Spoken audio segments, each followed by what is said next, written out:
Hello,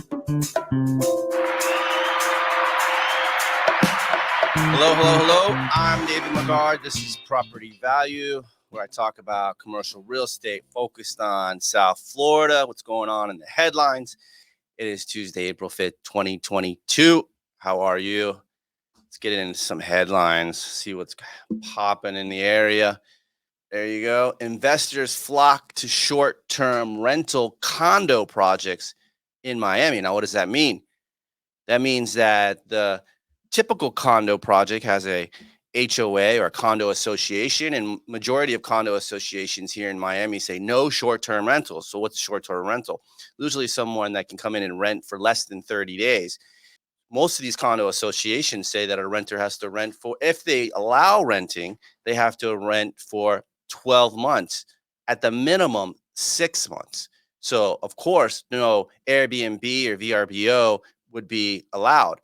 But the new model coming out, who we've been in our team has been looking in the Brickell area, and the developers are developing these towers of 2, 3, 400 units that do have the option of short-term rentals, and that's being passed over to the condo purchaser. And now these condo projects are being built faster because of this benefit to the owner. Now, most of these owners are out-of-town owners and are investors themselves, so they don't mind having short-term rentals or people coming and going throughout the building. Usually condo towers or condominium projects that have a majority of owners that are going to occupy that unit don't really want to have a neighbor who is always changing every day or every week with some kind of renter. So there's a different mindset with condos associations that allow short-term rentals and condo associations that don't allow it. And we're seeing that there is a big spike in condo developers who are building these projects that are going to allow the short-term renters. So let's get into this article. Investors flock to short-term rental condo projects in Miami. It says developers of short-term rental friendly condo projects in Miami are experiencing quick sellouts as investors and end users flock to more affordable units. We're seeing that the sellout is taking around 24 months for these projects, where a few years ago, a regular condo sellout might take anywhere from 36 to 48 months, depending on when they started marketing. The project offers units priced as low as $300,000. Now, $300,000 is not going to get you much in Miami. It might get you a studio or a smaller micro one bedroom around 500 square feet. And these towers, though, will be loaded with amenities, first class gyms, first class pools, usually somewhere to wash your dog, parking. So projects will offer units priced as low as 300,000. It's close to what a starter home would cost. Now, a starter home would cost in Miami-Dade around 450,000 to 500,000. In a market that has become out of reach for so many prospective buyers and renters, that appeals to investors who are snapping up to generate rental income, experts say.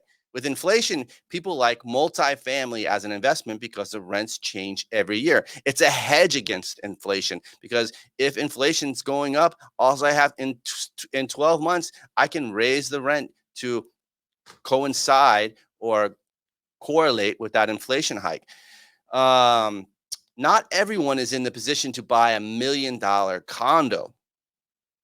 Construction lenders are also eager to provide loans to developers with such strong pre-sales, though developers are challenged by rising construction costs and supply chain issues. The only thing that could slow down the market, the only thing that could slow the market down is the real fear of rising construction costs, said Craig Stodunsky, CEO of Aventura-based ISG World. I guess he's not afraid of higher cost of capital as well. There's just no way to control the rising cost of commodities. Until those rising costs plateau, you're going to see a lot of developers postpone that start of some of these projects for totally understandable reasons. If they start postponing today, with the rising interest rates and with the Fed saying they're going to hike that rate 6 to 7 times going to 2023, these projects might never get out of the ground, and the land might just be turned over to the next developer in the next cycle. In greater downtown Miami, more short-term rental condos are now in the pipeline than traditional units, according to recent ISG World Miami report, which shows nearly 3,000 traditional condos and over 4,400 short-term rental condos marketed for sale. At least 2 more projects will be launched soon, bringing that total closer to 5,500 units, Studnicki added. There is a high level of competition among these buildings in a neighborhood that never had these before, he said. Planned projects with short-term rental options include Related Group, ROVR Development, and BH Group's District 225 Tower. The developers are partnering with Airbnb on the 343-unit condo building at 225 North Miami Avenue in downtown Miami. Demand has been high. It sold out within 2 months of launching sales in October, with a total sellout of about $250 million, said Eric Fortin, a managing director of Miami-based Related. The developers are expected to break ground in April and have the construction financing lined up. It sold out in 2 months. That sounds hard to believe. Now, I don't know how long they've been marketing for prior to even 2 months. 2 months, 48 days. God bless them. That's all I got to say. God bless them. Sounds a little exaggerated. But hey, these are in the market, and investors do love this product. And I think that we're going to see a lot more of this.